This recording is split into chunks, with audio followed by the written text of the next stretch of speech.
Hi guys! Welcome back to my channel. So yung pag-usapan natin si Ma'am Elma at si Sir Gavin. Kasi nga may nakita tayong video na kasama daw si Sir Gavin sa soul searching ni Ma'am Elma sa Korea. Gaano ito ka totoo or lumang video lamang na ina-upload nila pag nagtutour dati ang Kapinpin Brothers kasama itong si Ma'am Elma. Pero ngayon mapapawaw ka na kasi nga blooming na blooming si Ma'am Elma. Parang ito na siguro ang kanyang way ng paglimot sa kanilang pag-iibigan ni si Sir Gavin. Pero may second chance pa ata yun.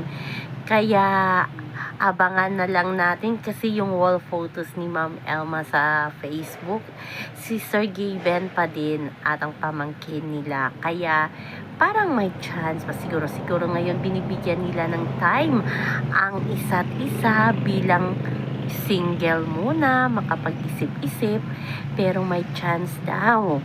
Napawaw nga si Sir Gavin, pasimpleng pawaw ni Sir Gavin sa mga ina-upload ni Ma'am Elma na mga photos, lalo na yung photoshoot niya ng kanyang 30th birthday kung saan pa na naging single itong si Ma'am Elma ay lalo itong blooming at sexy, marunong nang magdala ng damit at talagang ipinapakita niya talaga na hindi kawala si Sir Gavin sa kanya. Pero marami pa din silang mga fans na umaasa na sana magkabalikan ang dalawa kasi parang 7 years din ang kanilang relasyon at umaasa ang kanilang fans na sa kasalan na yon matutuloy, pero sa hindi inaasahan na pagkakataon ay naghiwalay sila. Pero marami namang sasabi parang gimmick lang daw para pag-usapan si Ma'am Elma at si Sir Gavin.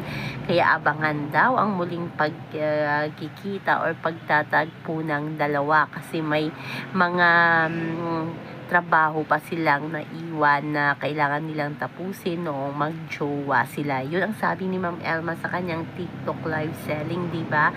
Na magkikita pa din sila ni Sir Gavin kasi may mga trabaho pa silang dapat tapusin. So, totoo kaya nakasama si Sir Gavin sa soul searching ni Ma'am Elma? Ayan, mag-research kayo dyan.